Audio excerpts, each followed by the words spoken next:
Okay. And so I wanted to kind of tap into that. So you'll see some more personal here with, let's say about 60% personal.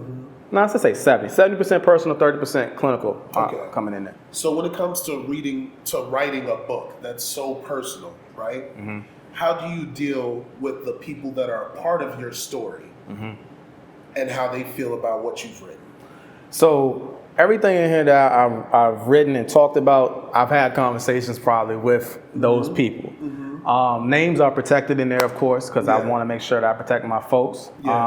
So depending on where you're at in my life, you might tell who was who, but everybody's real names are kind of excluded in that aspect. Now, some of my loved ones there who are passed away, of course, I haven't had that conversation, but like everybody else is, some of that stuff I talk about in my book, like say the divorce challenge, my parents, we've had one-on-one conversations. Okay, so real sit down, what happened leading up to whatever. Okay. So they know. Okay. They know. Okay. Did you have talks with them before writing the book?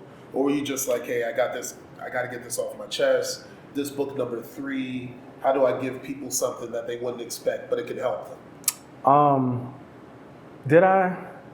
Well, I had conversations leading up with them to get to this point to be able to write this book. Okay. You know what I'm saying? Okay. So, tell me about your process. So this has been a couple of years in the making. I've wanted to talk about these things, but again, I had to find some peace myself before I can get to this journey to actually give it to the public. So you didn't have peace before the book? Before writing the book? Yeah. Depends on what time. Okay. Yeah. Okay, give me an example. So let's say this is 2022. So I started therapy in like 2019, 2020. So that was my beginning to find peace. Okay. And starting there.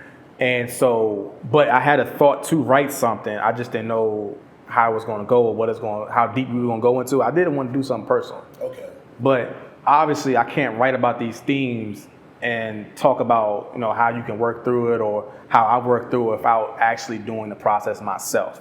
So yeah, there was a period of time before this I wouldn't have no peace. Okay. So I recently probably just found it, and it gets interrupted a lot sometimes. It gets interrupted a lot, but it's not a place where now it's like where the peace I can get my peace back.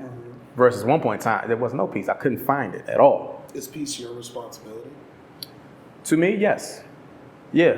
So all of these things in here, the things I had to work through, even though, let's say somebody may have provided the offense to me, maybe have done wrong to me, or maybe it was out of my control, and I had no choice of it.